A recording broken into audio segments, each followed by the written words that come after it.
कार्यक्रम चुनावी बैठक थी। यहाँ के लोकसभा के प्रत्याशी माननीय राजीव राय जी का आगमन हुआ था, उसी संदर्भ में बैठक थी। क्या लगता है इस बार घोसी के चुनाव में समाजवादी अपना झंडा फहराएंगे? पूरी उम्मीद है कि समाजवादी पार्टी अपना झंडा फहराएगी, इसमें कोई दो राय नहीं। जहाँ आप उम्मीद की बात कर रहे हैं वही कल एमएलसी साहब पिछला राजभर दिखा है कि साइकिल पंचर हो या वोटिंग भी टूट गई है उसकी। कौन कहे हैं? पिछला राजभर एमएलसी हैं। एमएलसी कृपा पर बनाए गए हैं, वो अपने चुनाव चिन्ह को देखें कि उनके चुनाव चिन्ह का हश्र क्या हो रहा है। साइकिल तो दिल्ली जा रही है, इसमें कोई दो राय नहीं है। आज जो चुनावी सभा आपकी हुई है, इसमें जो है कई बातें वैक्सीन को लेकर समाजवादी पार्टी ने घेरा है, उसको लेकर क्या? ये वैक्सीन जो लगाई गई, उस वैक्सीन पर माननीय प्रधानमंत्री जी की फोटो छपी हुई आती थी। लगता था कि वही उसके प्रोड्यूसर हैं, वही उसके डायरेक्टर हैं, उसके मैन्युफैक्चरर हैं। और जब बात आ गई है, सुप्रीम कोर्ट तक मामला पहुंच गया है और उसके विशेषज्ञ उसके बारे में नकारात्मक बात कर रहे हैं, तो उस पर से उनकी फोटो हटा दी गई है। तो इसको क्या कहा जाएगा?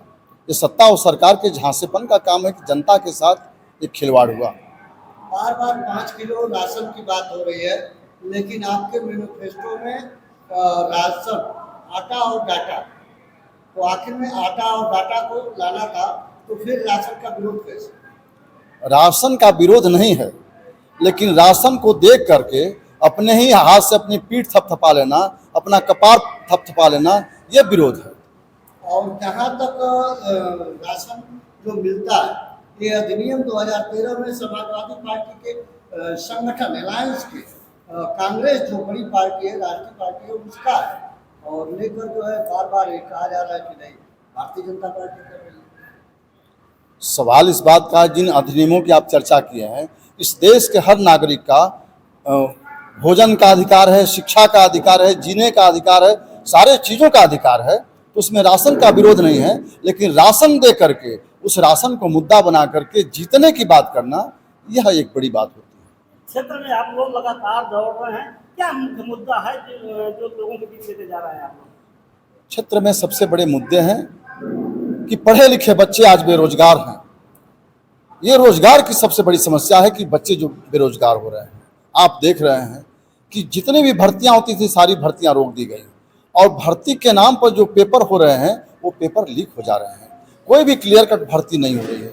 अरे भाई, ये हमारी नई पीढ़ी जब नौकरी नहीं पाएगी शिक्षा के बाद में, उनका भविष्य क्या होगा?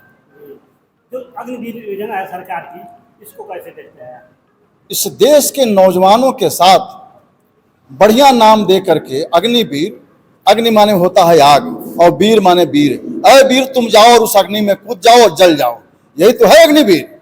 जहां हमारे नौजवान बच्चे मेहनत कसरत करके और कड़ी परीक्षा दे करके निकल करके बाहर जाते हैं, और उनको 4 साल के लिए अग्निवीर के नाम पर रख करके फिर उनको एक झटके में बाहर कर देना, ये बताइए किसी देश के नौजवान के भविष्य के साथ कितना बड़ा मजाक और खिलवाड़ है। बसपा के जो प्रत्याशी हैं बालकृष्ण चौहान जी कह रहे हैं कि हाथी दौड़ गई है, लेकिन सपा और भाजपा के लोग समझें तो नंबर 2 पर रहेगा।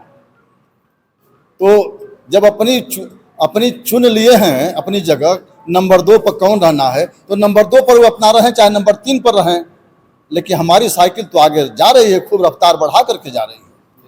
एससी एसटी ओबीसी के लोगों को आप संविधान के नाम पर डरा रहे हैं, तो आप इसको कैसे देखते हैं? नहीं, डराने की बात नहीं है, सच्चाई वो समझ रहे हैं।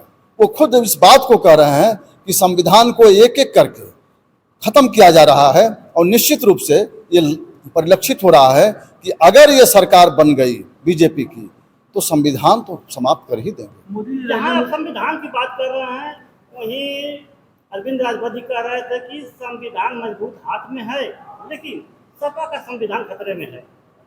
मजबूत हाथ तो यही है कि संविधान बनाने वाले बाबा साहब अम्बेडकर, और बोल रहे हैं मोदी जी कि अगर अम्बेडकर जी भी आ जाएंगे तो संविधान नहीं बदल पाएंगे। बाबा साहब जो संविधान बनाए हैं सबके लिए, दलितों के लिए, पिछड़ों के लिए, अल्पसंख्यकों के लिए, अगड़ों के लिए, सबके लिए जो बनाए हैं, तो वो क्यों आएंगे उस संविधान को खत्म करने के लिए? एक बार भी नहीं कह रहे हैं कि ये आ जाएंगे, गोलवरकर आ जाएंगे तो खत्म नहीं कर पाएंगे। इस बात को क्यों नहीं बोलते हैं? जी, तो क्या माना जाए इस बार घोसी में होगा परिवर्तन? बिल्कुल परिवर्तन होगा, एकदम 100% जान लीजिए परिवर्तन होगा। घोसी की जनता मन बना लिया है, और माननीय प्रत्याशी जो हैं छड़ी वाले, अब उनकी बात क्या कही जाए? तो जग जाहिर है, उनके पिताजी की वाणी, उनके पिताजी की भाषा, भंगिमा, तो सब जग जाहिर है। तो ऐसे ही प्रत्याशी तो आए हैं। उनके बीच हमारे राजीव राय जी जो एकेडमिक पर्सन हैं, जो तमाम संस्थाओं को चलाते हैं, और चलाते ही नहीं हैं, गरीब बच्चों को गोद लेकर के उनको पढ़ाने लिखाने का काम करते हैं। ऐसा व्यक्ति अगर हमारे बीच में आएगा तो निश्चित हमारे इस लोकसभा का कल्याण होगा। जी जी, यहाँ बात कर रहे थे पिताजी की, तो वही कह रहे थे अरविंद की कि शेर का बच्चा है अरविंद। भाई हम तो इंसान के बच्चे की तलाश कर रहे हैं, कब वो इंसान के बच्चे की बात करेंगे? शेर के बच्चे की बात वो करते रहे। हम लोग इंसान हैं और इंसान के बच्चे की तलाश में है। इंसान का बच्चा हम लोग को मिल गया है राजीव राय के रूप में। जी, अंतिम सवाल, 4 जून किसके नाम रहेगा? 4 जून इंडिया गठबंधन के नाम रहेगा। फिर एक सवाल और है कि ओम प्रकाश राजभर जी कह रहे हैं कि घोसी की जनता सांसद नहीं केंद्रीय मंत्री चुन रही है।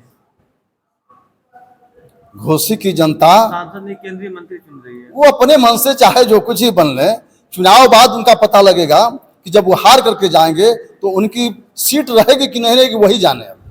इससे अधिक कुछ नहीं कहा जा सकता। बहुत बहुत धन्यवाद।